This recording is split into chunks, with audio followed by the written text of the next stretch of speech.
5, 4, 3, 2, 1. And it's live.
This is Leicester Till I Die TV. Watch and subscribe on YouTube and listen on your podcast platform. Good evening, good afternoon, good morning, good night, good day, goodbye, hello, wherever you are in the world. One of those, of course, will apply to you. This is LTID TV from Leicester Till I Die. Thank you for joining us. If you're live on YouTube, please join in with a chat. Otherwise, me and Brad just sit here like two old men down the pub and have enough of that with Craig. So please do join in the chat. If you're watching on catch up, add your comments in below. We're always pleased to see them. Obviously, just keep them respectful. And if you're listening via your favourite podcast platform, thank you very much. And of course, if you are watching the clips that we do of these shows on TikTok, thank you very much. Get over there and follow us, LTID TV. That's where you can find us on everything. So am I the bad luck? Am I the I don't do a watch along and we go and win. Now, we should win really because Southampton are so bloody awful, but we struggled with the first game when we played them. I didn't do very well in the prediction league. Brad didn't do very well in the prediction league. And Wayne didn't do very well in the prediction league because none of us predicted Leicester City to win. That just shows how Ruud van Nistelrooy has wrung the face out of us. But of course, it also meant that I wasn't able to play this on Saturday. So I'll do it now. Yes! Yes! Yes! Yes! Yes! Yes! Oh, God. Oh. I'll have what she's having. And of course, say goodbye to wives and girlfriends everywhere. Look, if anybody, if they do consider and say, what the hell are you listening to? Of course, these days, of course, you can just say that it's Hellman's mayonnaise. I think Brad's ready. I'm just waiting to see whether he's there or not. And we shall bring him in. He's just stuck something up at me. It looked like a thumb from here. Only Jess can tell. Here we go. Let's get on. And we're actually going to review a win.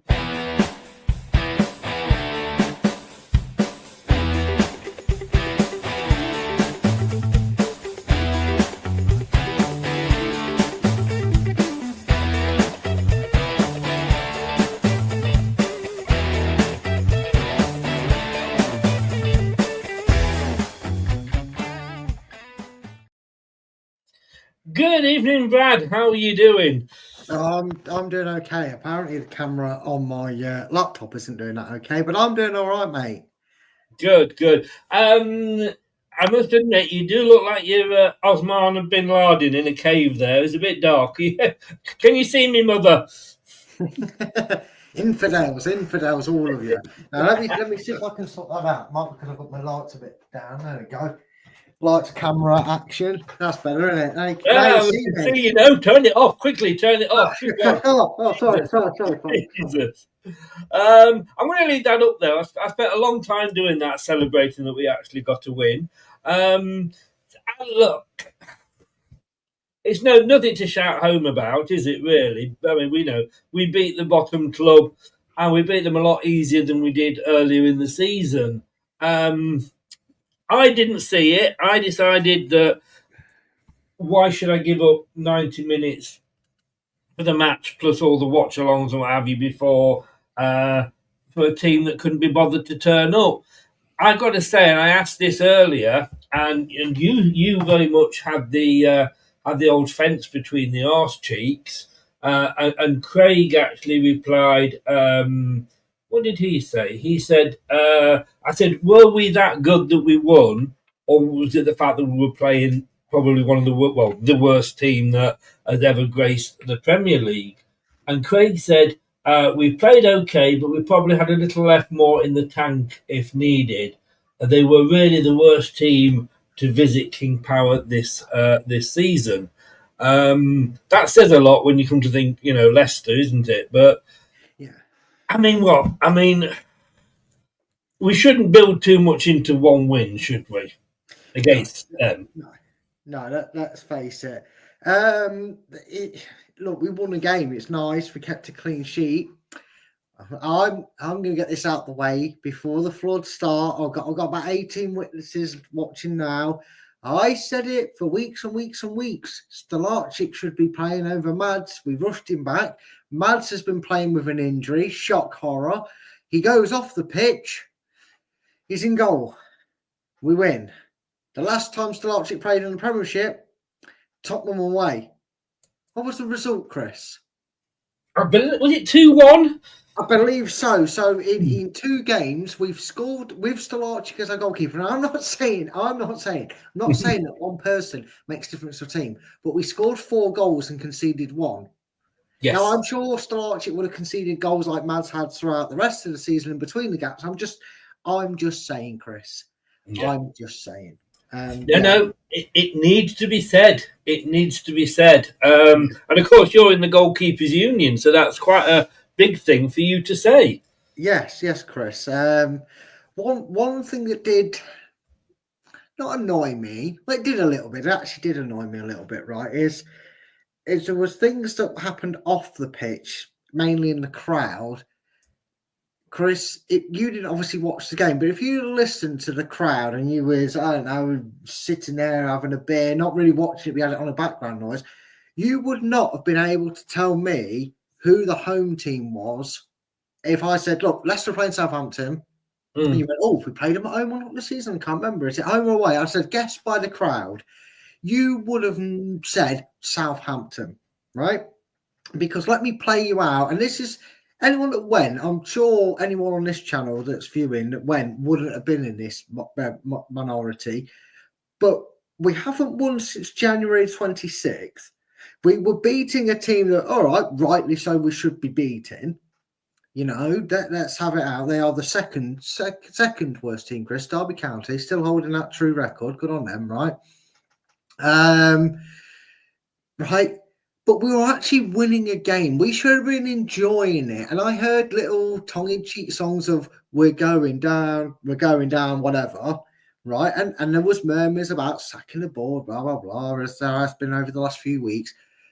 And while Southampton fans showed their frustration at their style of play hasn't changed throughout the 38 games this season, they were booing back passes. They were booing the ball going just into our half to go 30 yards back. Remember what fans were like with Enzo when we did that, getting frustrated with it. But cheering for 90 minutes, singing songs about their team and their players. They booed a substitution coming off because they looked right for that Fernandez. Right? What's the Southampton fans? What are we doing? Seriously, guys, in the crowd, what are you doing? Did we have to win the game 63-0 for you to go, well, that was dominant enough? Because nobody cheered. I barely heard the Leicester crowd singing. The football club has been an embarrassment, and I get there's not a lot to cheer about, but the crowd was just as embarrassing. Hands, seat on. That was Leicester fans. And I know there's not a lot to cheer about, but for Christ's sake, if you can't cheer when we actually do win a bloody game of football, why? I can say, I made the decision. I was going out on the Saturday night. I do have friends. And I made the decision and he was a Liverpool fan as well. But I made the decision that we would go out and start the evening early and have a few drinks and what have you first. So, and normally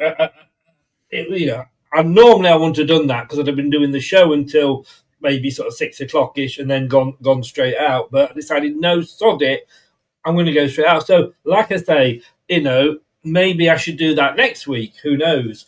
But I did see a picture. Now, I made very much a big thing about Top Laughing, didn't I? Yes. And I saw a thing in the crowd, which I presume was Union FX again. Something about, are you still laughing or are you laughing now, sort of thing, aimed at Top and John. Yeah, yeah. And now look, I did a whole show on, under the Project Reset series I'm doing, and it's one of those. The last one I did was about the fans and their right to protest or what have you. I know what and I get a lot of what you're saying, and I suppose as I've said, the protest should have been against Ipswich, where maybe they don't turn up until the half time or something, but then everybody's saying, well, it's Vardy's last game. Is it not a way that they're showing the board how they feel? No, I'm fine with the banners and I'm fine with them singing "Sack the Board." What I'm not fine with is, it was that the Rays just put it in exactly what it was. Do that, fine, voice your opinion, you're entitled to. But when we're actually playing, for once, decent-ish football, and we're going to break down the game, and I'm probably going to water down our performance a little bit after all this, to be honest with you. But Southampton were 2-0 down. Their manager was infuriating them. They hate their board, Chris, but they were singing songs. They were singing a song about Fernandez. Don't know the words, don't know the lyrics, but they were singing it most of the match. They were talking about their club. They were clapping, cheering, and they were just going, you know what? Our owners are annoying. Our board's useless. Our manager's a clown. But, at least we can see that some effort in the players. Although, if you go on Fans View on bbc.co.uk/sport, you may not, some Southampton fans said it was a bit gutless from them. But again, they were still there. They paid the money to go and support the club. So why not cheer the lads on that they paid money for? That ticket was 50 quid, Chris, because I actually looked at it because I got a text from LCFC on the Thursday saying, get tickets now for Leicester Southampton. I thought, for 20 quid, I might just go just because I actually might see us win a game. £50, they were still full price. Right, so no, not a chance. Right, they might have gone down a bit cheaper on match day, just try and get rid of them, but it weren't worth it. You've been screaming for 15, 16 games for something to cheer about, and when you got something to cheer about, and again, I'm not saying this was every fan. I feel like there must have been a section that was enjoying the game, but it just felt like, Chris, that people were just like, yeah, Vardy scored, yeah, you scored.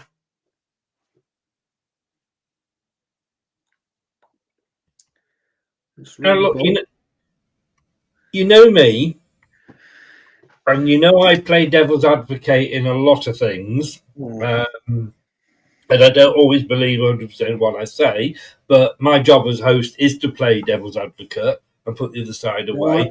Don't have an opinion and post a truthful statement. People call it rumours. But you got to say, if I was a Southampton fan, and look, I live on the south coast, so got a couple of mates down here that are Southampton fans. At least in some of the games, their team has tried, and probably I would tend to say that overall they're probably more happier than we are with the effort that the players have been put in. The team's not been very good. The tactics haven't been very good. But, we've always said about the effort, the performance that the team's put in, quite honestly, has been shit some weeks. But also, of course, and I've been to away games and you've been to away games, that the away fans are always more noisy than the home fans are. Because they're more dedicated, because they go away. It's more of a hardcore. And, I've been to away games where the noise has seemed louder from the Leicester away fans than some of the home matches I've ever been to. Yeah, but first of all, I've seen a lot of Southampton posts and everything else, and they were pretty much saying another gutless performance, same old story. We've just been absolutely outclassed and made the second worst team in the season look like prime Manchester City. That was some of the inklings I noticed and posts going up by Southampton fans. So they're not happy with performances, Chris. I feel like they've been like Leicester in the case of, well, oh my God, we just pushed the champions to a 1-0 defeat against Liverpool. Oh my fucking Christ, we played Wolves and got absolutely played off the park. And I feel like they've actually probably had some games where they haven't got some results, whereas we've maybe edged out some better performances and got something from it. So I get where you're coming from in that sense. And yes, the away end is always louder than the home end. That comes down to how science works, how things actually work in the world. You put a small group of people in a confined space, they're going to make more noise than more people spread out. It's just common knowledge. But the thing is, Chris, what normally happens when an away side is losing, you get the diehards that are still singing, but those that have maybe come out taking the kids to the game, because there was a few you saw throughout the game there in the crowd, they're normally a bit quieter, probably just having a little bit of a natter. And I'm going to go, way 2-0 on your big day, and we're giving it all that. I kind of get where you're coming from, Chris. Maybe it's been that drab and that bad, because it really has been. The performances over the previous 30-odd games, minus one here or there, has sucked the life out of fans. But if that's the case, Chris, I mean, another thing that was absolutely bizarre, I think there was 15 minutes ago, the place was. I'm surprised Southampton fans didn't start singing "Is There a Fire Drill?" because everybody started going. So you can't say you were there to watch potentially, I'm here because it's the last game I'll get to see Vardy playing. Well, you fucking left with 10 minutes, 15 minutes to go. Why pay £50 for it if you're not going to bother the half the game to watch it, and the other half you're going home?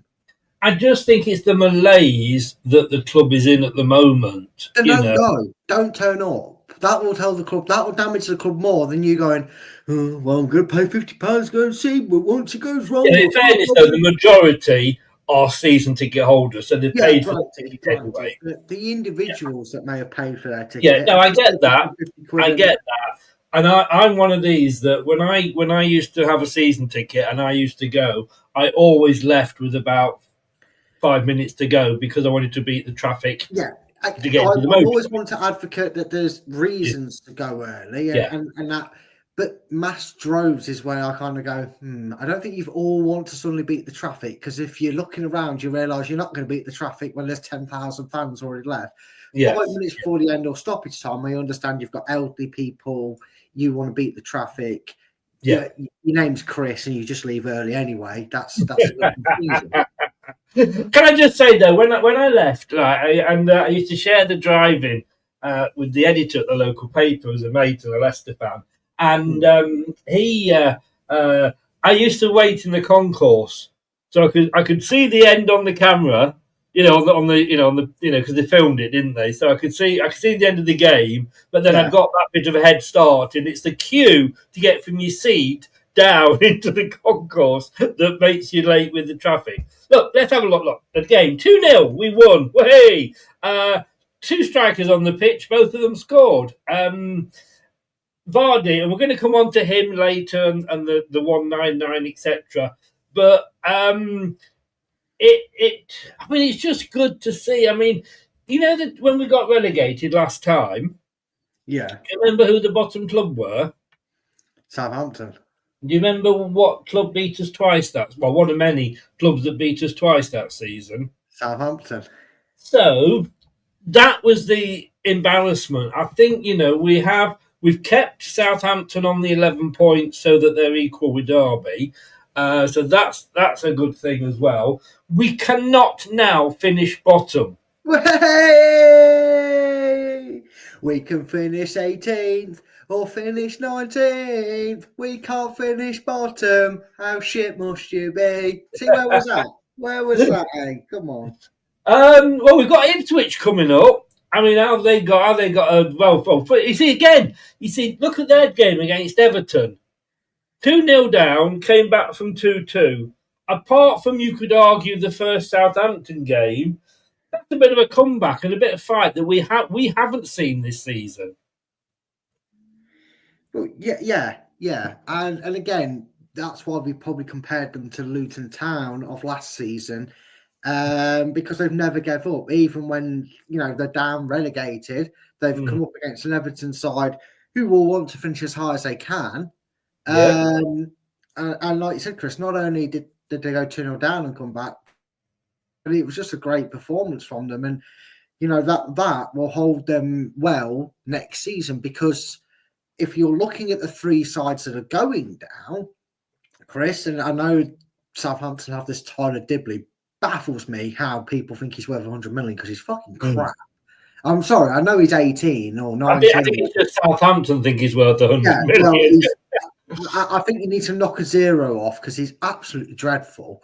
But if you look at who's going to keep most of their relegated players at their squad to try and come back up next season, it's it's going to be Ipswich, because you feel like everybody to a man is wearing that shirt with pride and playing for McKenna. So as long as McKenna doesn't get dismissed for whatever reason, I can't think of one that Ipswich would want to get rid of him. No. Out of Leicester, Ipswich and Southampton, Chris, I'd imagine Ipswich do the least transfer business in terms of having to replace a lot of players that go, whereas Southampton and Leicester probably going to have to completely flip the script. Although I'm not saying I'm going to... you might be getting an email and a message off me after this. I am working on something about transfers for you, Chris. To maybe we'll go with it. We'll see. We'll go with it. I'm just getting it. I'm just mixing it up. I'm ready. I'm just just interesting. Yes. Well, I mean, in a few weeks we will be doing shows when we've been linked with Lionel Messi's son, who's just come out of nappies. So all these shows we'll be doing over the summer. Okay, look. This was the lineup, and when I saw this, I thought, and we'll look at the formation in a minute, but look, we knew Stolarczyk was going to come in. Mads being linked, as we're talking about transfers, Mads being linked with Brentford at the moment. And I would be very, very happy, because I don't think we're going to lose Ward at the end of this season. Oh. Yeah, we're all like that, aren't we? I mean, bless him. But we're going to lose Ward at the end of this season. Iverson is out of contract as well. No. Now, it's interesting, because I would be very happy and I would be very annoyed when you look at the players that we're going to lose, or potentially lose, shall we say. Then you look at, we might not have that much freedom to bring in who we want anyway, because of the EFL and the management plans, and we're still under a transfer embargo with them, of course. Let's not forget. We don't need another goalkeeper. No, we don't, and we could essentially do, and I'm not giving insight into what I'm working on, but we could essentially do what we did with Stolarczyk. Now, I know Stolarczyk was brought from another academy, I believe, to Leicester, but Brad Smith, not me, my last name's not Smith. Brad Smith was the under-23s goalkeeper, much like Stolarczyk was when for a season or two before Madsen came in. And I think the natural progression with Leicester starts with the 11 to start off with, and I'd be very happy, Chris, to see Stolarczyk be our number one for what could potentially be a 50-game season. You have to remember that as well. We play 46, but you get the Carabao Cup. That's providing we don't get knocked out in the first two rounds. That's 3 more games, then the FA Cup itself. So that you're at 50. I'd be very happy with him being the number one and someone like Brad Smith being promoted to the number 2 spot and playing them Carabao Cup games. And maybe an early FA Cup game if it's like a League Two, League One side. I think that's a natural progression this club needs to go to. It is, but I think for me, I don't think he will stay. But I would like to see Everson kept on as the number 2 because he's played up front for us out front. That Cooper didn't quite get goals. Yeah, I was going to say that's probably why he kept conceding goals then, Chris. This is it. He has played as a number 1 for us, and I don't think he's particularly let us down. But unfortunately, I don't think he's necessarily a ball-playing goalkeeper. That's his thing. He might decide now, look, I want to be a number 1, and he could probably be a number 1 at a lot of championship clubs. So, but I would have liked to get Stolarczyk and Iverson, and then if Stolarczyk gets injured, Iverson moves up, and you've got Ben Smith to come in as his number 2. I always think you need three keepers. Possibly, however, I feel like Iverson's washed his hands with us and will want to move freely. Oh, yeah, and I think you're going to say he's at that stage of his career. I wouldn't blame him if he did, sort of thing. Yeah. So that was the thing. Interestingly, looking at it there, because Everson's on the bench there, as you can see. No Ricardo. I'm guessing, surprise. I could be wrong here, but let me just take a stab in the dark. Hang on. I'm just going to get a dart. I'm just going to get a dart and throw it at a board. It's an invisible dart, by the way. Oh, look. It's landed on the board that says injury. Wow, Chris, how you've managed to hit that with an invisible. That is incredible because you're spot on. You're absolutely spot on. He's injured, and again, I don't want to say too much on players staying or going come the new season. You'll find out why after the stream, Chris. But he kind of goes into that Madsen thing, isn't he? I mean, John, the under 23s made it to the Premier League 2 playoff system. It's changed a lot in the under 23s. It's kind of like that egg chucking sport where the top 7 teams have a playoff sort of system, and the winner of that actually wins it. And I think they get, they win the title and get promoted. It's trying to give a bit more of a competitive edge. They actually had a really good season, considering the season before they got absolutely tore to shreds and beat. And he's been quite a good goalkeeper. They actually played Southampton in their playoffs. Unfortunately, unlike the first team, they wasn't quite able to overcome Southampton. They were 3-0 down, though, Chris, and pulled it back to 3-3, but then tied legs prevailed and they lost in extra time 5-3. But they've been really, really good. And he's kind of a bit like Jake Evans, gone under the radar because of Jeremy Monger stealing the limelight at such a young age. But he's definitely one where, we thought the same about Stolarczyk. We were thinking, well, you get a lot of points for his name in Scrabble, but is he any good? And from what I've seen of him, checking up on the under 23 highlights, he's made some really good save, and he does seem to fit the mantra of sweeper keeper that Leicester prefer to be playing. So, he looks good from what I've seen, John. But just going back, though, to Ricardo, surely now, as good as he is when he's playing, he's going to be on 70, 80 grand a week because he's been with us quite a long time, and presumably you get wage rises in. All right, he will probably have a 30% relegation clause, as most of the players actually do, I believe, for getting relegated, which is good. But for the amount of money he's on, he's a thick note. It's time now to let him go. If he's going to come back and play 1 or 2 games, then miss 4 or 5, then play 1 or 2, miss 4 or 5. You cannot build a team around that. You can't. And there's obviously, you're welcome, John. There's also a shout that Ricardo's still, when fit, and that's the big word, when fit, is proved that he's still got a lot to offer to any club, and maybe a Burnley or a West Ham or somebody like that who's just coming up or struggled a bit this season might want to take a chance. And maybe even Fulham, if you want to or even Brad, going back to Portugal.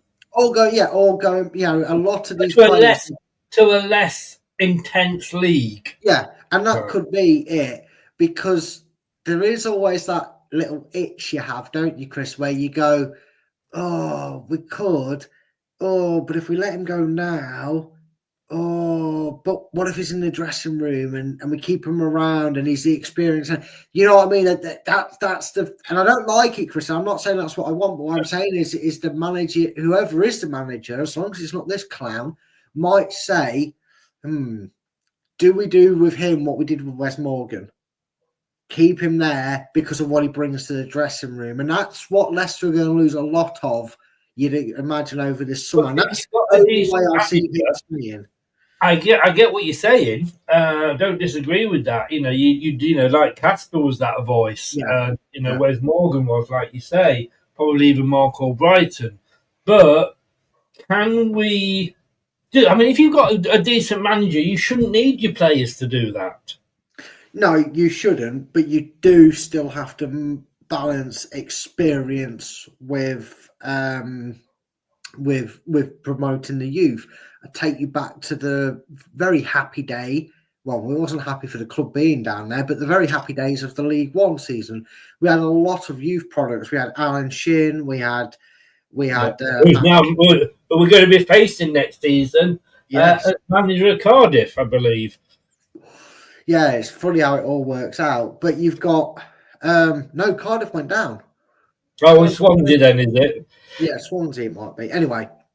But we had Matt Skradel. I think we had players like Patrick Kisnorbo, who you haven't really heard of, really, let's be honest with you. But we had Levi Porter, I believe, was still at the club at that point. He might have gone.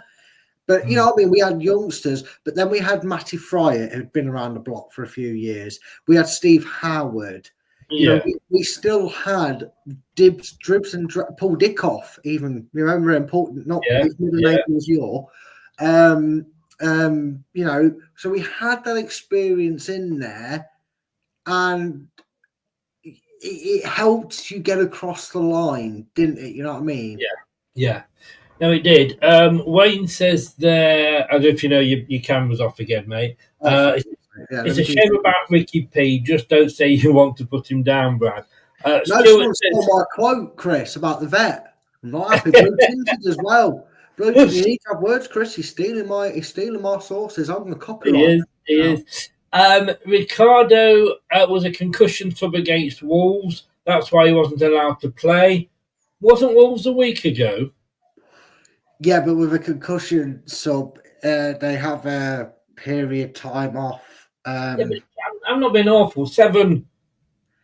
Yeah, but I think it's like that. It happens in all the sports. So, like, even I'm sorry to bring it up, but in the Ashes, there was a concussion sub brought on for Steve Smith in the 2019 Ashes, and he couldn't play for the next test, even though that was over a week away. I think it's like a 10-day period they have to be off for if he's subbed off for concussion.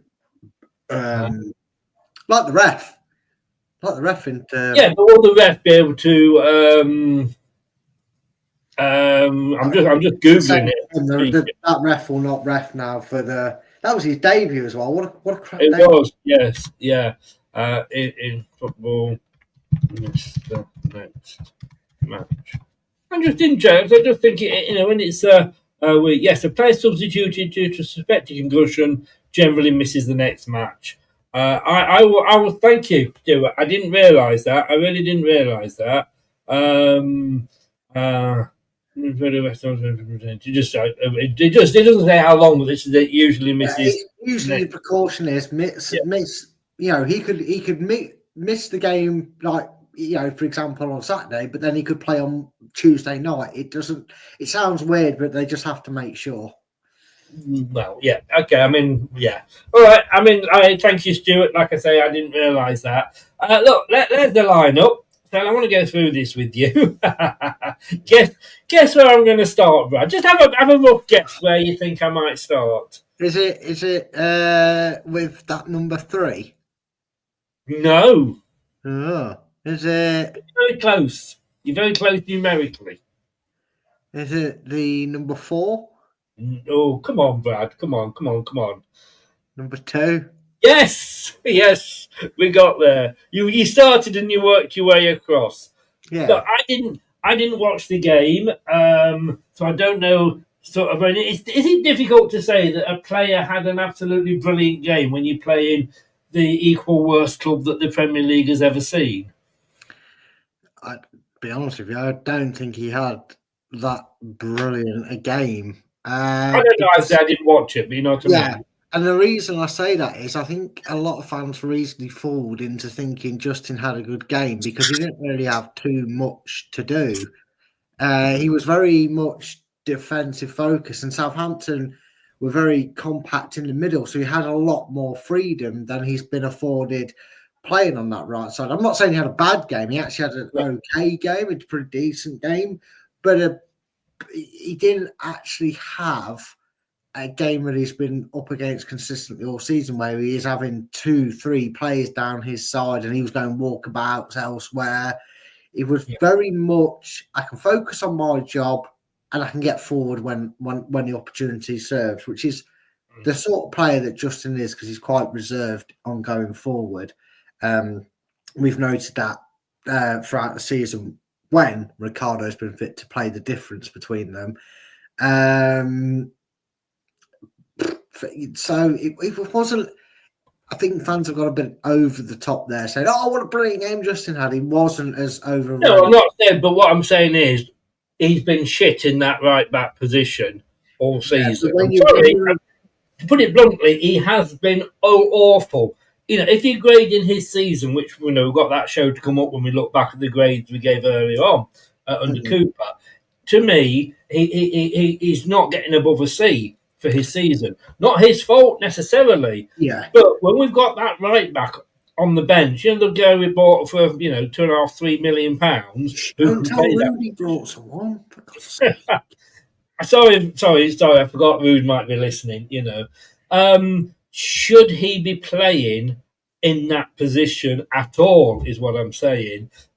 I can't go on. I'm just thinking if he did have a good performance, because like I say, I didn't watch it. So I do want to go on to the first guy you mentioned there, who surely has got his dick well and truly planted up Ruud van Nistelrooy's arse.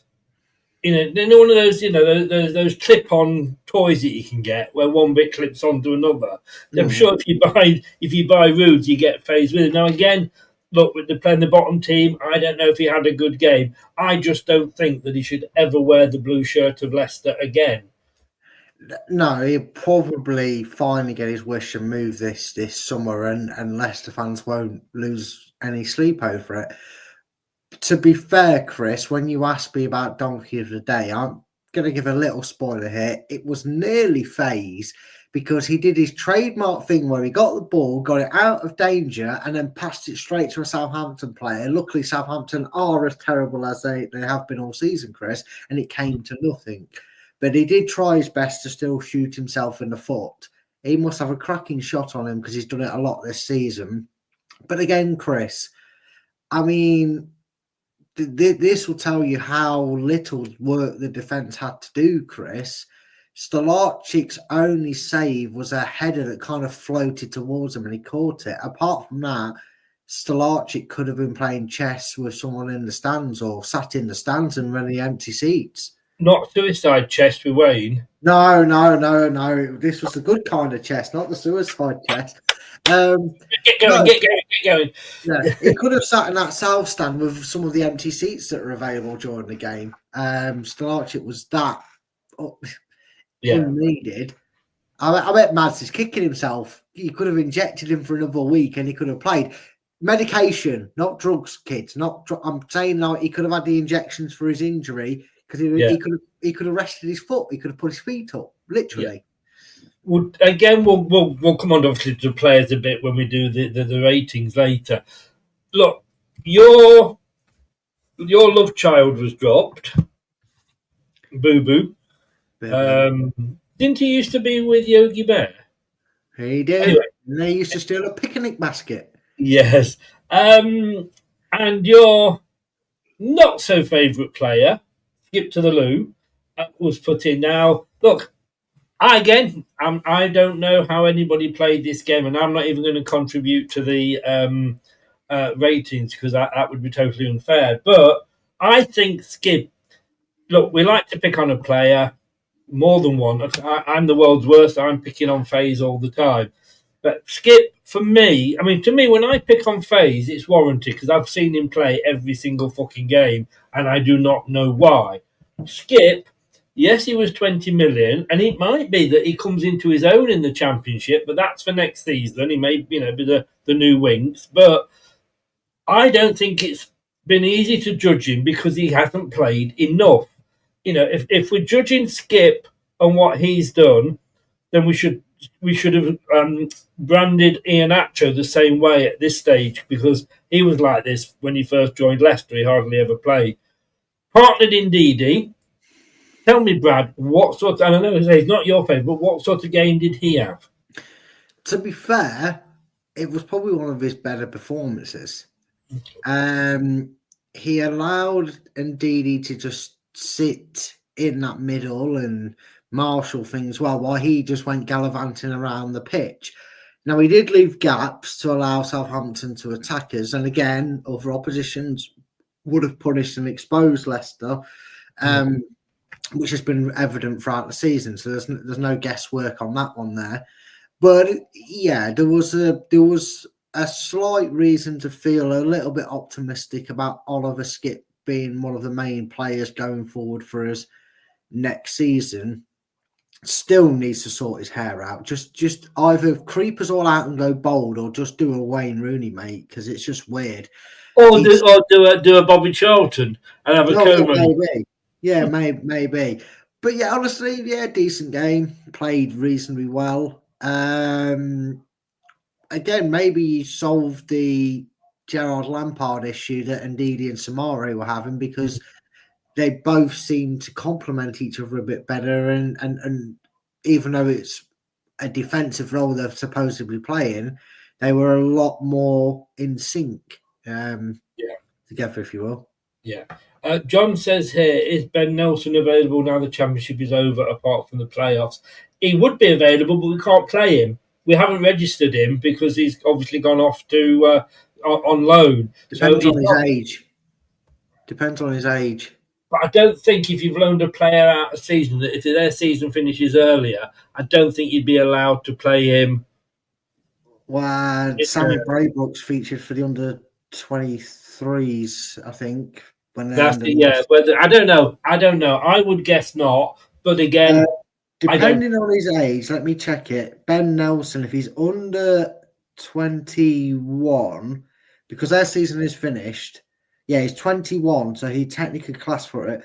Because they're not involved in the playoffs, Oxford season has come to an end, and therefore his loan agreement was to the end of their season. It's wording in a loan deal because, like John said, if say Oxford had a miracle season and got in the playoffs, he'd still be there. A bit like why Hamza's still at Sheffield United because he's got the playoff to deal with. He is 21, so Leicester do not need to register him to the first team squad. It's why Monger and Evans have been able to get promoted despite it taking us over the 25-man capacity because they do not need to be registered. There is a possibility, Chris, and again, I'm giving a little insight into my work behind the scenes, that, he could be alongside Cody or Akoli or your favourite Wout FaZe for the next couple of games, should Ruud van Nistelrooy develop a brain cell in that time. My worry would be bringing somebody in who's been used to playing the way Oxford play if the ball goes up, he leaves it because he thinks his Oxford player's always been behind him for this half season. He's been there, and yet FaZe isn't. Do you know what I'm saying? That's the worry with popping somebody back in. We will find out. Time will tell. Time will tell. We're learning. We've been very educational tonight, aren't we? McAteer, I was glad to see him back.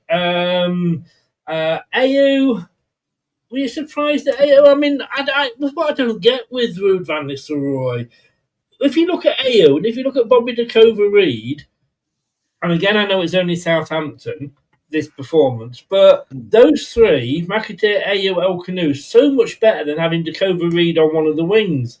He used to pick Ayew on the wing, time in, time out, and then suddenly, no, he didn't appear for 3 or 4 games. It was all DeCover-Reid. I think he just, a bingo caller.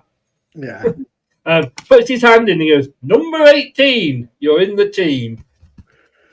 Yeah. Number 6, you're in the team, Yeah, I kind of get where, I get that. That's kind of a very funny way to look at it. But yeah, it has been a bit of a strange one. And we've always said when he's been in the team, play him up front or play him in that attacking role. Don't stick him out on the wing because he's 32 and he can't affect the game the way he does. He wins free kicks, he gets us in positions. And ironically, he did technically score off the free kick that he took. I mean, he must have worked on that hard in a training ground to exactly hit that player to bounce back to him to score it. That was genius, that.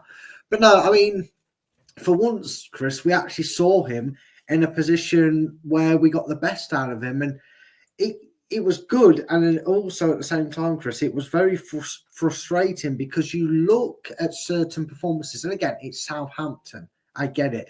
But you look at how that team looks and you think, what if, right? And maybe Justin Ricardo you swap out is probably the only change I make. I know FaZe, Coley's is the other one, right? Okay, let's say they're the only 2 changes you make.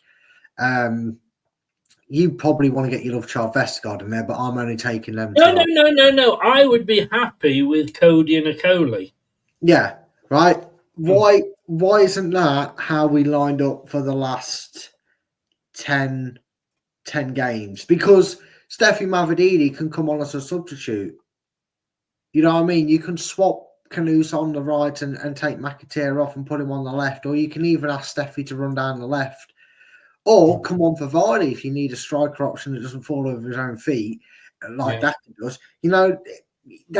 That's something that kind of frustrated me a bit about performance because I'm looking at that team and looking at the line going, it's a shame we couldn't, it's a shame that our manager wanted to change it every 3 games.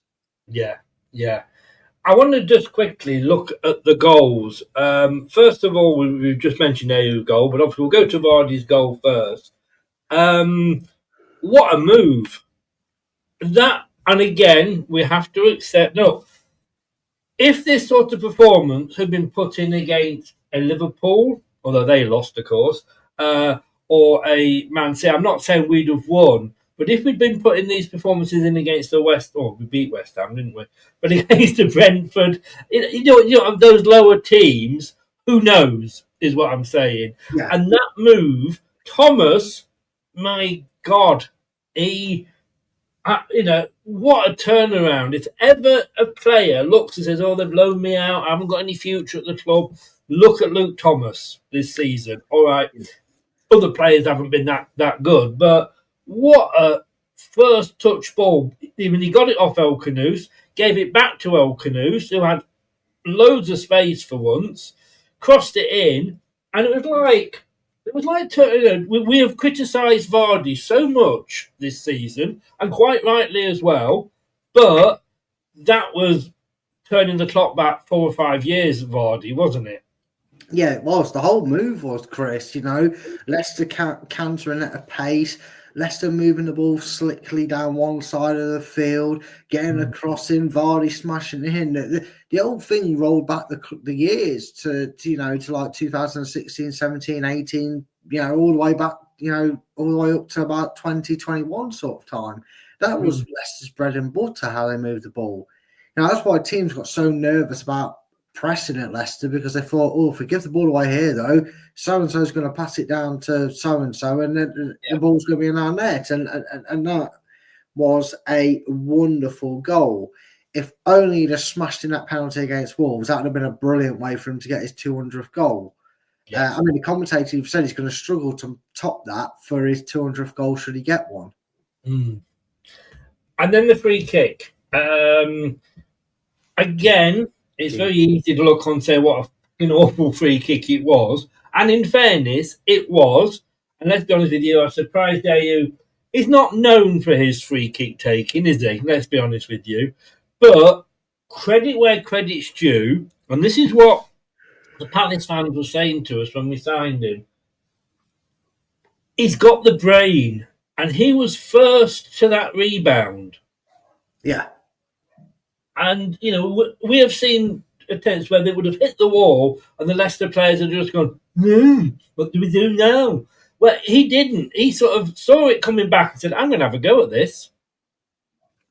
Yeah, and it was a very good strike. And again, it does make you start to wonder, would we have had a chance in these last 3 games to have stayed up had Ayew been playing in that role just behind Vardy for the majority of the season? Because he really did show his awareness, Chris. And the one thing we've probably been missing in these last 5 or 6 games is someone that has that brain power to kind of just go at a team and say, bring me down, we've got a free kick 30 yards out, or let me through and I'm going to have a go. Which one's worse for you? And, you know, it tells you how bad the two sides were, because, you know, Southampton's top goal scorer has 4 goals, and our second top goal scorer, I believe, is Ayew, and he has 5 goals now.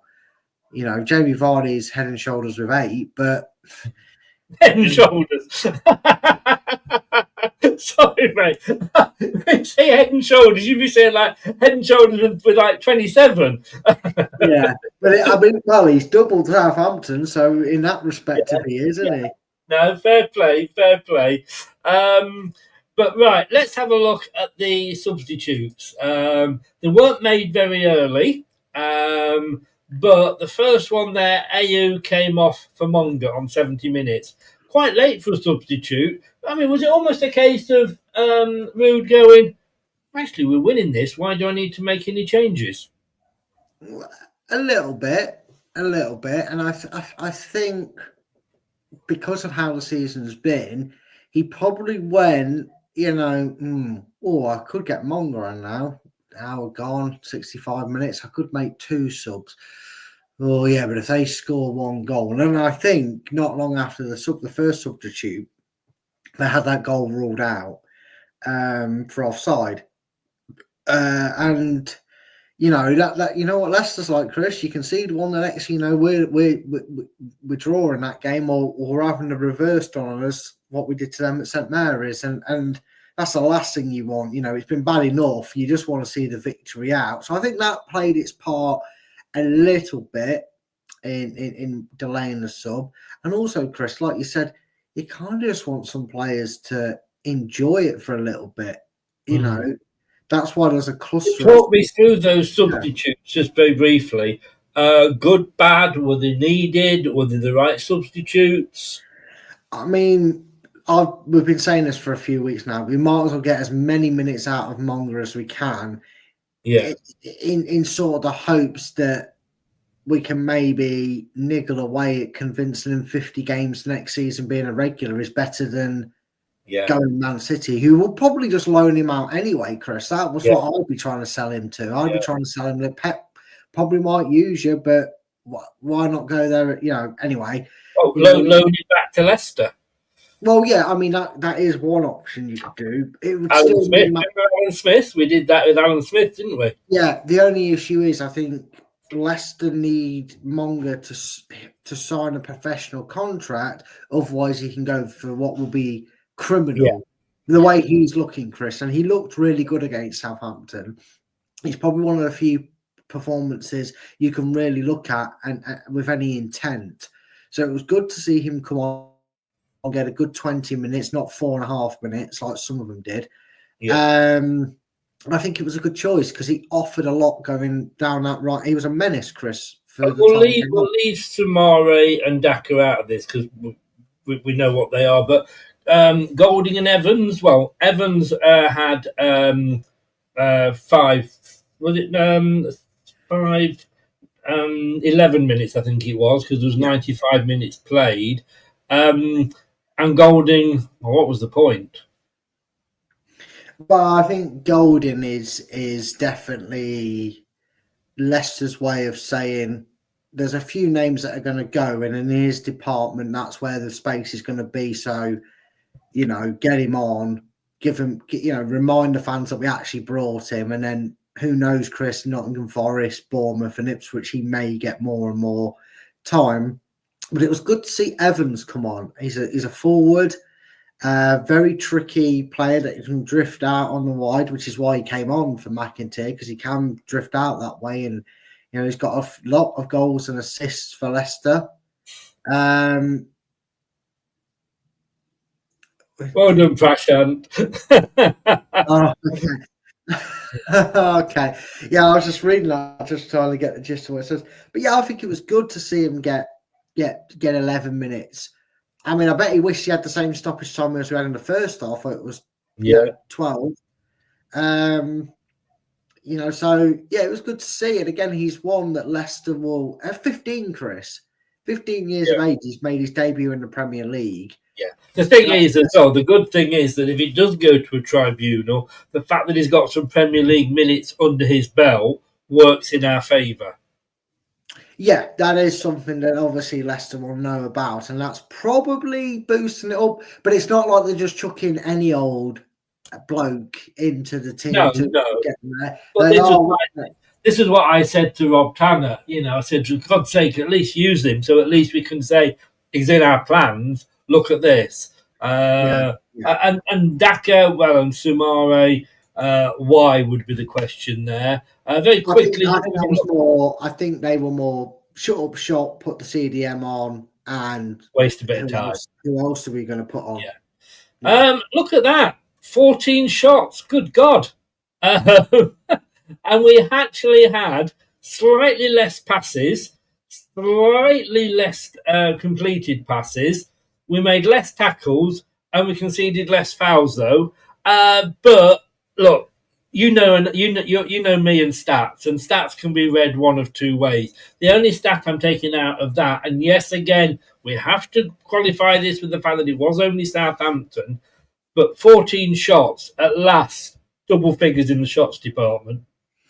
Yeah, I know. And again, you got to take what it is. You can only play against who's put in front of you due to the fixtures, and how good they are isn't on you. It's up to you to be good, because you can lose to teams like this quite easily by just not turning up. Yeah.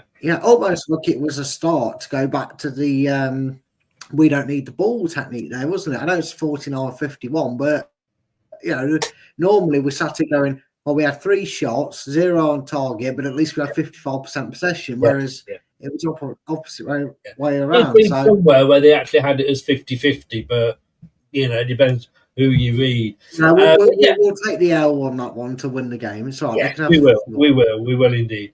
Right, I just want to spend, before we come on to the team, I just want to spend a few minutes on this man. As I've said there, that man Vardy. I have been very critical of him this season. I still think he's gone on a season too long. Hindsight's a wonderful thing. To go out on top and win with a championship medal might have been nicer. But, look, as I said, going back to that, that goal, it wasn't Jamie Vardy of old, but then it was Leicester City of old, because we actually got a ball into the box to him. 199. 3 games to go, I believe it is. Or is it 2 games to go? 3. 3 games to go. 199. I mean, I would so love it for him. I'd love it. I really would. I'd love it if he could get that 200. Yeah, I think everybody associated with Leicester would want him to get that 200. I think in a dream world, Chris, we'd like to see him get to 206, but just because he'd knocked the record off off Michael Owen, the smug little twat that was useless at football after about age 22. Calls him a tapping merchant. It's like calling him popcorn and kettle, but go and check the highlights, Owen, you clueless fuck, because he didn't score many goals from outside the box. He scored a few goals from outside the box. He's kind of disappeared off the punditry face of the earth. Oh, yeah, because a tin of paint's got more brain cells than him. I've generally heard the man say once, this is Mark Owen, not Vardy here, he once said on commentary, yes, the game ended 1-1. I think it was a Manchester derby, I could be wrong, but he then checked this out for wit, Chris. This was like mind-blowing, outside the box thinking. According to Owen, the game may have ended 1-1, but if Manchester United scored another goal, they'd have won the game. That was like me commentating. I know, Chris. I mean, who knew that if you scored more goals than your opposition, you would have won the game? But yeah, I hope he gets 200, Chris. We have got. If he gets to 206, like you said, you said he would beat Michael Owen. He will also have doubled Gary Lineker's score. Gary Lineker 103. Now he's not going to. He is third in the all-time goal scoring table, but in fairness, in second place is Arthur Rowley with 265. He ain't going to catch him up. Sorry? Is there one Arthur Chandler? It is indeed at 273. Interestingly, though, Arthur Chandler's got his in 419 games and Arthur Rowley got his in 321. Jamie Vardy has so far played 498. That said, if we're talking of modern football, and that's not just Premier League, I would say that's World Cup and after. If you're looking at that sort of period, this guy is like you say, head and shoulders above the rest of them. Yeah, and Chris, all I'm saying is next up is Forest. I mean, it's not been the season's not gone the way it's gone, but if you're going to get 200 for Leicester, wouldn't that be absolutely brilliant? I mean, just to do it in that game. 3 games, 1 goal. And look, Jamie, can I just say, if you get a penalty, smash just it. put your laces through it. Yeah, exactly. I think it's so hard that the keeper does save it. He ends up in the net anyway. Yes. Yeah. At least my logo thing come up. It has, yes. Okay, yeah. Sorry, but I don't know what I clicked then. Give me. Yeah. I've got to say though that at least we've not got to play Jordan Pickford before the end of the season. But we're gonna miss Jamie Vardy for 100 that goal scoring. We are, and obviously we do. He goes with all our best. But we're gonna miss him for this as well, aren't we? The old shithousery. Yeah, and you know what, Chris? I know the Premier League, and you know what? He's going to be in the Premier League next season. I'm sorry, but even for all the crap we've given him, and rightly so, he's still potentially going to end the season on double figures if he can get 2 more goals in what has been a torrid crap season for him and the club. You know what? It's like a family heirloom, Chris. I hope he goes to your adopted son. I hope he goes Burnley. I really would love to see him because I wouldn't care after that if he went to Fulham or a Burnley. I'd more than happily see him. If he goes Leeds, I don't know who Jamie Vardy is. But on a serious note, I saw his match of the day thing actually. Gary Lineker said, "Is that you saying, is that you showing us what you want to do after football?" And he went, "No, I could see Southampton breaking down the left, so I thought to blow the referee's whistle." Yeah. I mean, the thing is, though, right, the referee did try to blow the whistle, actually. He didn't attempt to stop him, did he? No, and to be fair, before he started clutching his face, the referee did try and blow the whistle, but he just couldn't because he hurt himself that much. And again, Christian, take it back to the Sommer moment. The Premier League is going to miss Jamie Vardy. They're going to miss him, whether you loved him or hate him on the pitch. And I speak to a few of my friends. One of them's a Spurs fan. Goes, "Look, I'm not particularly fond of Vardy, but we are going to miss his shithousery on the pitch." they're howling at the wolves, the eagle dance in front of you're just going to miss it. Indeed. And we are also, you miss those characters like this. There isn't the Gascoigne or anybody like that anymore, is there? And we are going to miss him. And, he acted, when he said that, I almost expected the second referee to come on and blow a card. But it would have been interesting if he hadn't blown it and Southampton had scored, what would have happened? Yeah, I think eventually they would have realised the referee wasn't an actor and knocked it out. But yeah, it would have been interesting if they scored. Wouldn't it, Chris? It would have been interesting. It would have been. It would have been. I'm just trying to find out if somewhere. Here we go. This was it. He's got 9 goals this season, hasn't he? Oh, is it 9? I thought it was 8. Was it 8? Sorry, I don't know. No, I'm just what I was asking. 8. Harvey Barnes got 13 the last time we got relegated. But if we go back to, and I'm going to take you back to the championship of 2007-2008, when we went down to League One, Ian Hume got 11. And do you remember that? Well, you probably won't, but do you remember the 2005-2006 season, the championship? We had 3 joint top goal scorers: Ian Hume, Joey Good-Johnson, and, are you ready for this, Brad? Mark De Vries. Yes, all of them got 9. All of them got 9. Joey Good-Johnson. Yes. Joey Good-Johnson. The first player to score a goal from his own half. I was just about to say, name me one game of memory from it. It's always going to be versus Hull, isn't it? Definitely. And I hope Vardy doesn't go to Burnley. Only, and I don't mean that horribly, but, potentially the 3 that are coming up are the 3 that are going to come back down again. Yeah, hopefully. That'd be, that'd set more history, wouldn't it? Yeah, I mean, if he goes to Leeds, that's it. Forget the statue, forget everything. He is just in that one move. I'm sorry, Jamie, you can't do that to us. And the same with Forest. There's, if he went to a Fulham or a Brighton, or a Bournemouth, I'd come to Bournemouth, but Jamie, and you can pop in for a coffee with me. You might have to offer him a Red Bull instead. Oh, I can get a Red Bull. I can get us a Red Bull. Right. I don't know whether you quickly want to go on to something. Have you got your camera back on? Doesn't seem to be. I'm trying to figure the issue. Let me settings click. Yeah, there you go. Very quickly, anything you want to mention on the tactics?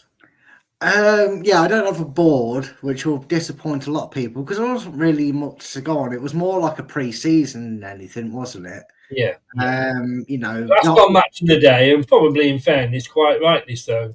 Yeah, last on match of the day, and it was all over after 44 minutes, wasn't it? So, yeah, last on match of the day, and it was like that pre-season before the season starts. The last one, the very last one. That's usually when pre-season is, Brad. Yes, if you let me understand, though, that normally the very last game of pre-season you play is when you see the first team play majority. Yeah. It was like that. But what we did see tactically was Leicester evolved in terms of pressing the opposition, getting the ball into their half early, and playing more of an attacking approach than a defensive-minded approach. Because even when the ball went backwards, it was only just inside our own half. It wasn't like we were sending the ball all the way back to, Connor Cody, who was still scratching his, face and picking his arse. He was on the halfway line predominantly getting the ball and trying to keep Leicester on the front foot. So there was air of positivity in there.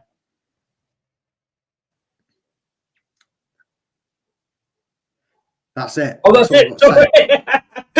Sorry, I know normally I like to have a rant and ramble about it, but I really don't have much to add to it, really. Everybody, that has got to be the shortest answer, even if it's a yes or no, that Brad has ever given. But it was And it just shows you, doesn't it? We said it earlier. If had we been able to produce that earlier in the season against some of the bottom half teams, who knows? Vardy may already be in double figures. Right. Do you fancy a battle with Jordan Blackwell? I always do. You always do. Well, my young sir, we'll do it now.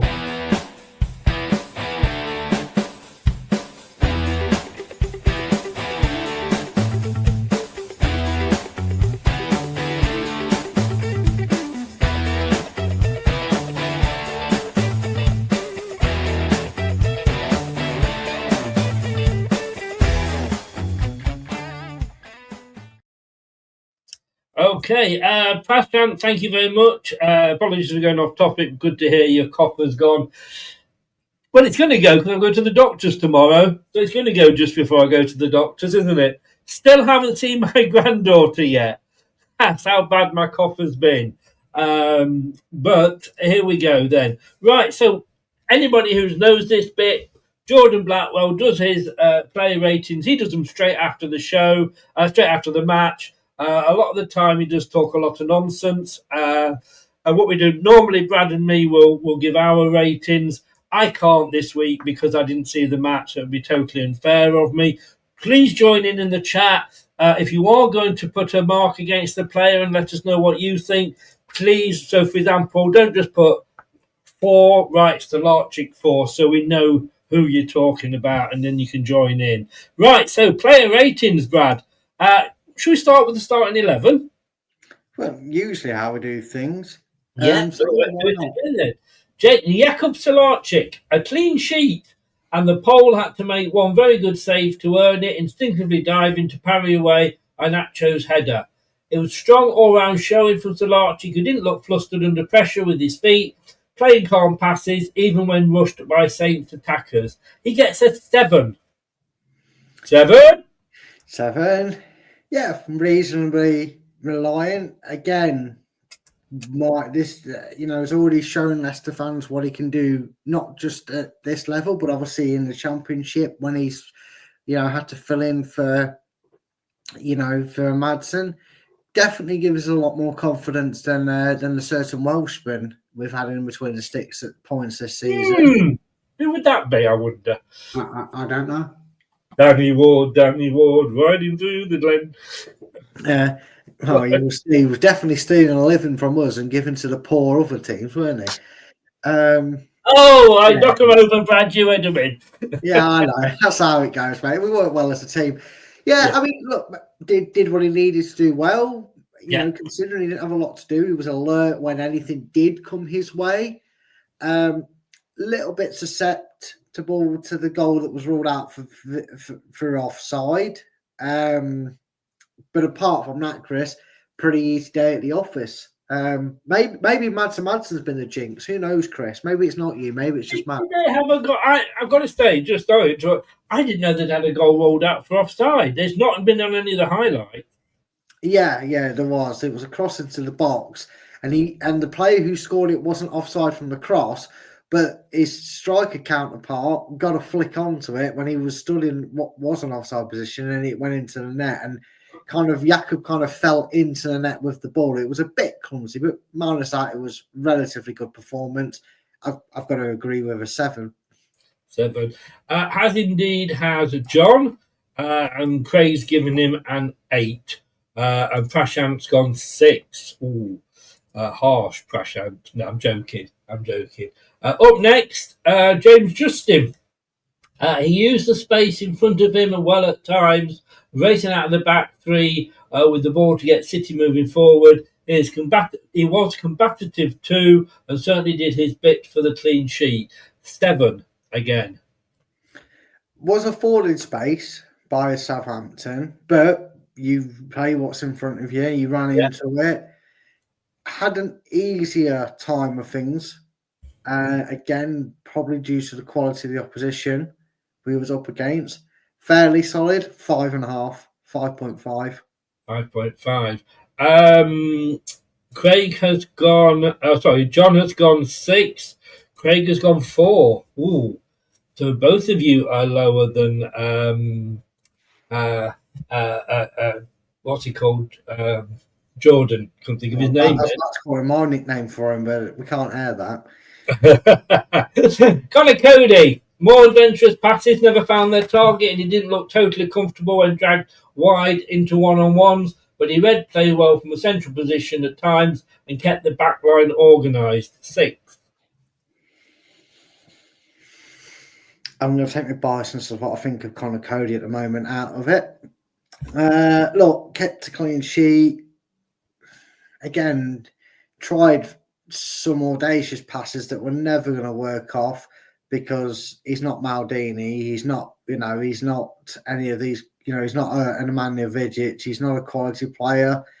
I'm going to give him I'm going to be nice to him here because he did keep a clean sheet. I'm going to give him a 5. A 5. Is he a player we can utilise next season for his experience in the Championship? No. Okay. I can't have a license on that. No. No. Don't you sit on the fence. You come out and say that's a no then. Sorry, remind me, what did you give him? 5. 5. Okay. Craig has agreed with you. John has gone 4, and Prashant's agreed with you as well. Do we have to? About Faze. There was a wild pass across his own box early on that he got away with, but he improved after that and didn't make any further glaring errors. Won a few headers too. Actually gets a 6 off Jordan. Yeah, probably slightly better than Cody, but in this game, given the lack of work they have to do, him and Cody, that's harsh by Craig. I'm going to match him with Cody though and give him a 5. 5. I would agree with Faze, and I didn't even see him play. Faze 3. I agree with the needs to go bit. John's got 5 there without Faze. We then come on to who he's not put there. He's put him. Actually, we're going to come up to him later, and Prashant. Almost, I was dragging that out then to see if Prashant was going to come in with this score. Nearly missed it there, Prashant. Now you would think it would be Luke Thomas next, wouldn't you? Yeah, I'm guessing someone forgot their artwork, didn't they? No, somebody's following Jordan's list. All right. Go on. Yeah, Casey McIntyre. While he had the opportunity to cross, he delivered dangerously, but in the build-up there was a real lack of quality and he lost the ball often. As always, he chased hard, his energy at the top end, making a real difference. Yeah, I think sometimes Casey can be a bit frustrating. Sometimes he shot when he should have crossed. There was a moment where he was at an impossible angle, Chris, and he took the shot on, and had he laid it across the box, Vardy had to tap him. Owen would have jizzed himself. Him and Vardy get a tap in. But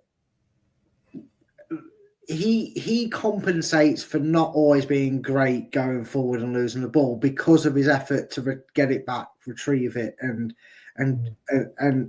keep Leicester, on the ball and pushing forward. Probably not one of his greatest performances, though. The one that obviously will stand out was the Brighton game. I'm going to have to give him a 5, Chris. 5, okay. But then again, I suppose, and like I say, devil's advocate here, I didn't watch the game.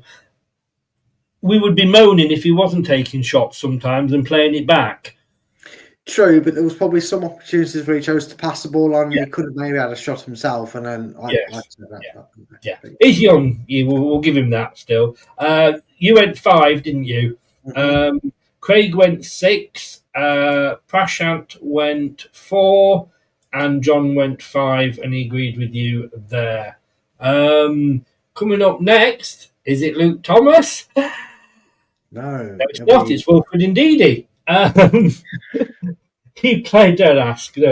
He played with energy, and everything he had to do, he did well.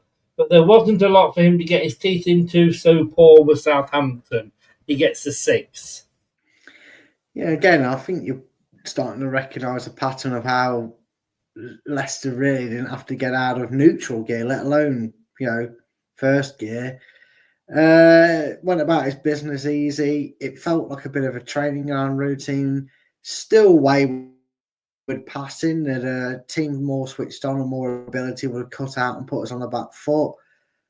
But again, a performance that went by with no real hassle. It's another 5, Chris. Yeah.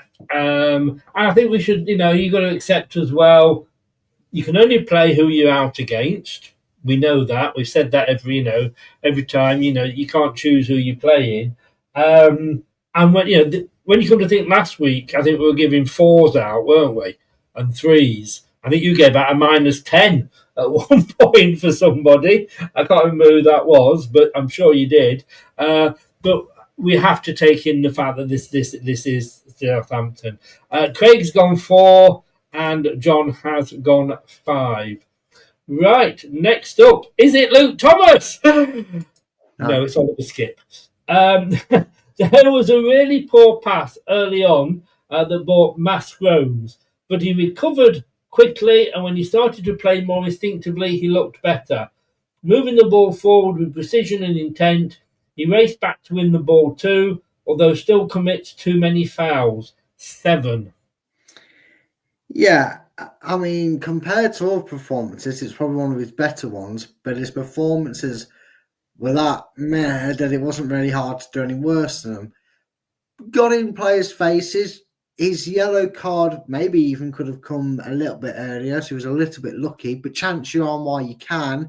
It was one of them, I'm going to make this tackle and get a card, because if I don't, there's a chance they'll break away and score. I was actually impressed with Skip, and that's not easy for me to say with how I felt about him this season. But I'm going to give him a 6. You give him a 6, fair play. And look, I mean, if you sort of, we are critical of players, but then we're fair to them, when they've done well, unless, of course, they're a Belgian wanker.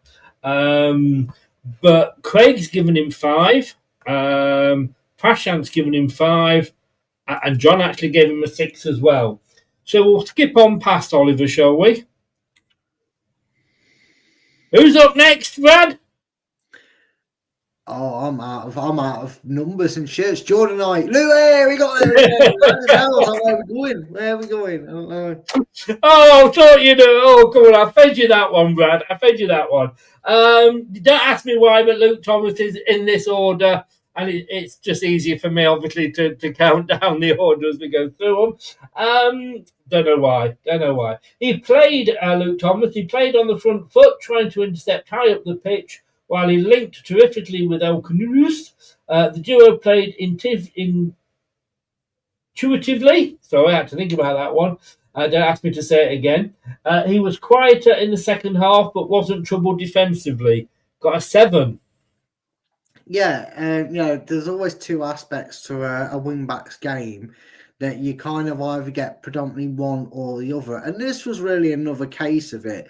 Luke Thomas predominantly was involved in that first half in the attacking sense. Lovely link-up play with Canus to set him free down that left-hand side to set up the first goal. Was always seen in and around the halfway line and not sat back by the corner flag, which is where he normally has to do his work. A good performance, a bit like the whole game though, just died out in the second half, really. I'm going to give him I'm going to give him a 7. I am going to give him a 7. I was toying with the idea of giving him a 6.5, but I'm going to give him a 7. You give him a 7, which is agreeing with Jordan. Craig has gone 7 as well. John has said best left back, Thomas 6. I think we spoke before we came live about the BBC, that you can go onto the BBC website and vote. Southampton fans can, Leicester fans can. And I suppose you then get a can. Hey, the top scoring Southampton player was Fernandez with 4.1. Our top scoring player was, this was from the fans, Luke Thomas. I can understand why, to be honest with you. He was up there in my thoughts for what we're going to do at the end, which is, I'm guessing, manager, man of the match and donkey of the match and whatnot. Yeah. So, well, do you know how much he got? 9.19. Oh, well, I think he might have just been favoured by the Leicester fans as one of the better players. I think so, especially as Vardy was second with 6.18, so nearly 3 points behind. How things change. Thomas, get him out of our club. I look at it now. Jordan Ayew, the OAP club. Let's have a look what Dudar had to say about him. Jordan, he overcame a smattering of pre-match cheers from the City fans to produce a really good performance. He held up the ball well and turned cutely to get City moving forward while producing a crisp strike to find the net. 7. Yeah. Don't understand why some Leicester fans would jeer him. He's always worked hard when he's been given the opportunity to actually play for us. I know he's not always had a brilliant performance, but that's sometimes not been his own fault. It's been where he's been asked to play than what it is. When he's played where he is, he's been like Ronseal, hasn't he? Does exactly what it says on the tin. He'll win your free kicks, he'll annoy the opposition, he'll get them a card. And he did that. One of his best games in a Leicester shirt, probably ironically his best game since we last played Southampton. He likes scoring against Southampton, doesn't he? Yeah, he does. I'm going to give him a 7, Chris. Yeah, well, he got 7 off Jordan. Now, Craig, 2 words spring to mind, Craig. Bastard and awkward. Because we allow halves, but I think when you get to 4.4, I think we're just getting a little bit pernickety there, don't you? I think so. I do. Come on now. 6 from Prashant. I think it was a typo. And 5 from John. Here we go. El Canoes. This was, unsurprisingly, the man of the match for Jordan. City's best player once again. He was at the heart of both goals, linking play well, and then crossing nearly to set up Vardy's finish before dancing past defenders to win the free kick for the second. His footwork was great all afternoon, but he'll be disappointed to have scuffed the late chance. He got an 8 off Jordan. Wow, it's been a long time since we've seen an 8. I know, right? Again, Chris, he's been up there that many times this season. He's like the Harry Winks of the Championship, wasn't it, Chris? We almost changed our man of the matches up a few weeks just because we felt bad for always picking him. Yes. If he doesn't have a release clause, as it's been rumoured he does, and if someone knows for definite he does or not, I hope it's not met. We have to convince him to come and stay here. And I know Leicester will hold the power if there's no release clause in saying, well, we don't want to let you go, so we're not going to, unless it's 80 million, we're not going to sell you. But he could have a pivotal part to play in the season. We might have a choice, of course, with the EFL if we have one. Yeah, well, we will see what happens there. I was going to give it to somebody else, but this rating will tell you where I'm going now. I'm going to give El Canoes an 8.5. Not 8.4? Oh, 8.6 then. You start. 8.5 you're giving him. 8.5. Okay. John. Oh, apparently, so I just will get to the other people's votes. Someone who's messaging Arsenal have been linked with him. In fact, who was it? Tom messaged me, said, Arsenal fans have been on to me. Apparently, they've been linked with him. I said, they are linked with a Leicester player every year. Give it till a minute past the final whistle on the last game of the season, and they'll be putting pictures of him up in an Arsenal shirt. And you know what? How many players have they actually signed from us in the Premier League? Do you remember something? Do you remember they actually put a picture of Madison up in an Arsenal shirt? Yeah, and Morris. And where did Madison go? To our arch rivals Tottenham Hotspur. Oh, he did indeed. He did indeed. So, Arsenal fans, to you. John, man of the match for me, 8.5. Craig has gone 7, not 7.4, not 6. Okay, 7. John, I've heard 30 million release clause. Michael E says 8, and Prashant says 7.5. If we have to sell him, look, I would love to see. Can you imagine Mavididi, El Khanous, Fatawu? But if he has to go, I wouldn't mind seeing Mavididi, Alves, Fatawu. So we have got options there. Right. Yeah. We are now on to Mr. Jamie Vardy. It was such a sweet finish for goal 199. Vardy connecting really cleanly to give City the goal they desperately needed. He wasn't involved too much other than to nearly get his double on with a free kick saved by Ramsdale. 7. Yeah, decent game. Probably the most he's been involved in most notably with the fact that he scored in recent weeks. It's just a crying shame that penalty against Wolves wasn't blasted in. It otherwise had been a great goal for 200. But yeah, the man of the moment again for Leicester. Better free kick. Maybe IU should take notes. Although it worked out for IU, so maybe not. We don't know. But no, good performance. I'm going to give him a 7.5. A 7.5. John says GOAT 7. So let's now go on to the substitutes. You'll be my substitute. Sorry, the DJ coming out of me there. So substitutes, let's have a look. Jeremy Monga. He looked really confident, attacking his fullback whenever he could, showing off those quick feet, passing tidily, and helping out in defence. 7. We need to find a way to just keep him at this club. And again, use any terminology, any psychology you need to. Promise him 40 out of the 50 games this season, starting. Do whatever you need to get him going. Because I tell you what, Chris, he's rough around the edges. He's 16, of course he is. He's not a finished article. He's nowhere near it. And I'm not saying he's Mahrez of, in the making. But having said that, Mahrez was pretty average to poor at times for Leicester when he first got here because there's certain,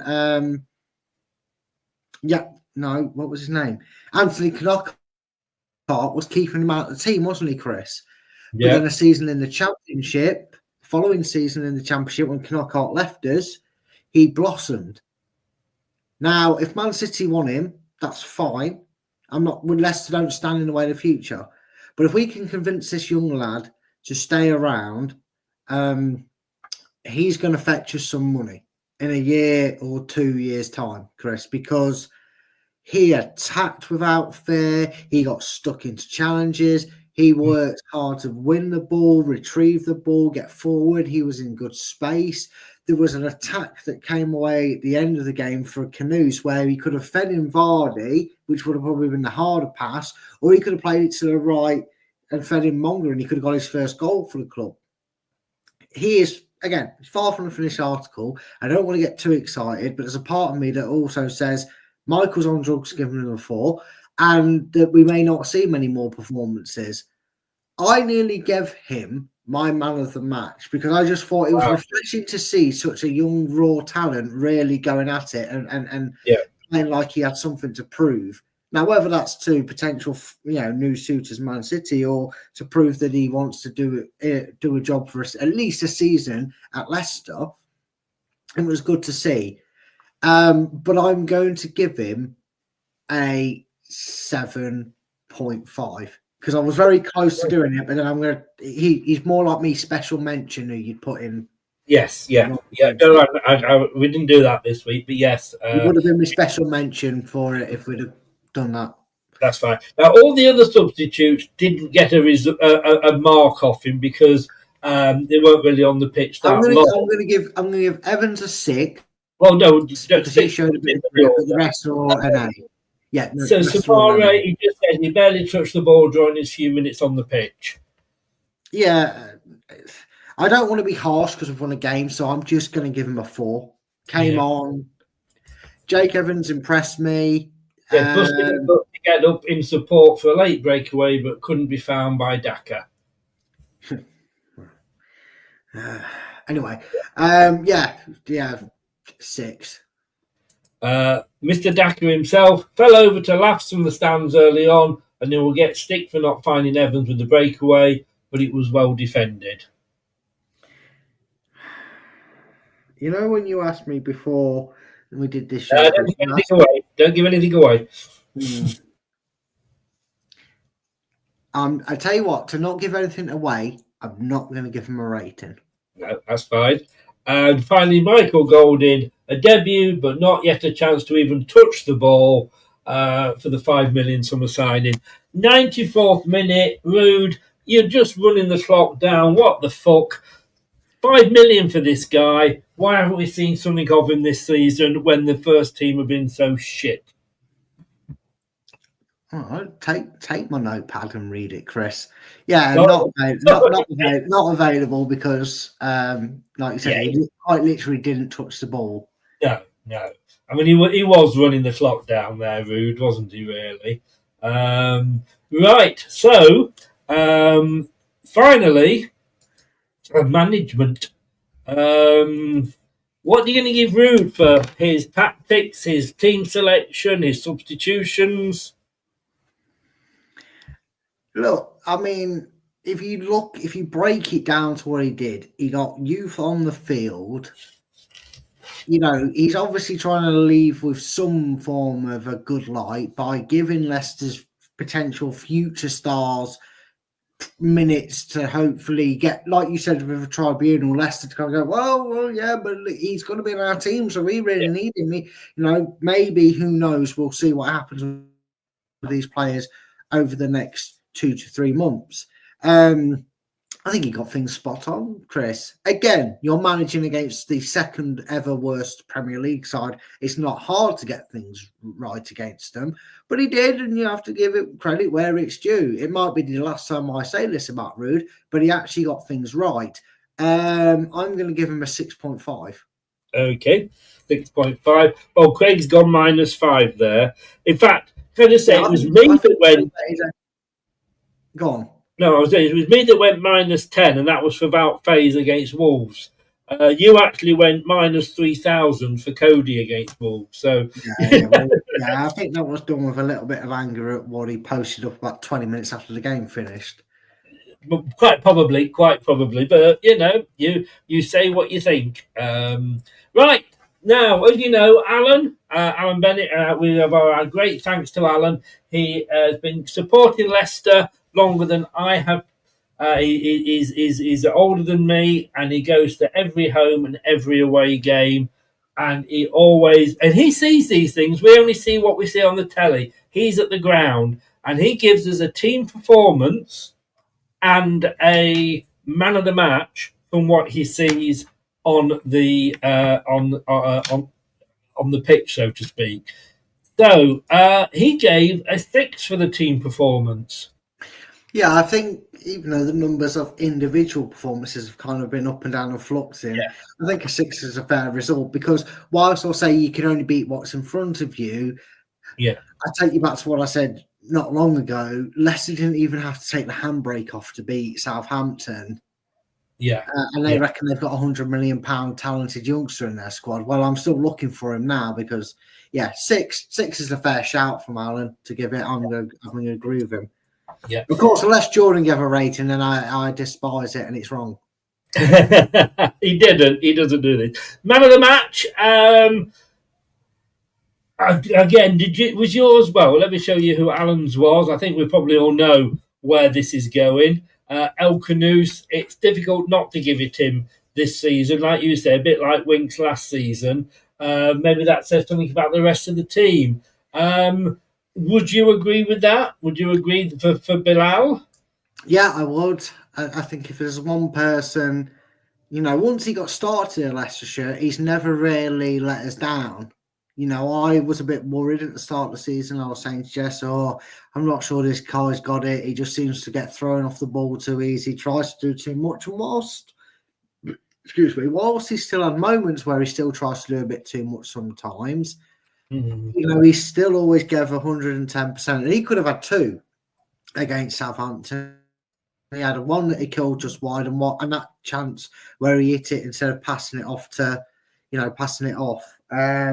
He could have got a couple of goals that game. I changed my mind thinking about it at the end of it, who I gave it to. I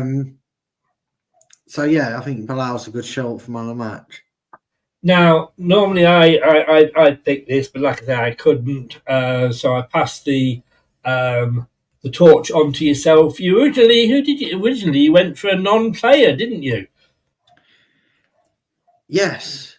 Who did I go for, Chris? Who was my non-player? The referee. Oh yes, the referee for yes, of course it was. My donkey of the day.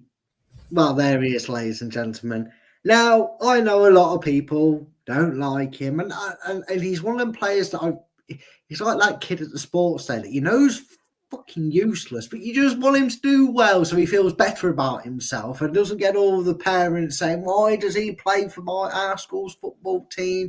Because it's horrible when you feel like that kid. That's not a past trauma. I was a goalkeeper. I was quite good. So just, I don't think I'm saying. But what I mean is, Chris, is you win a game, you play, the majority of your team plays well, and then show me a moment that defines your career at the club without telling me it's a moment that defines your career playing at a club.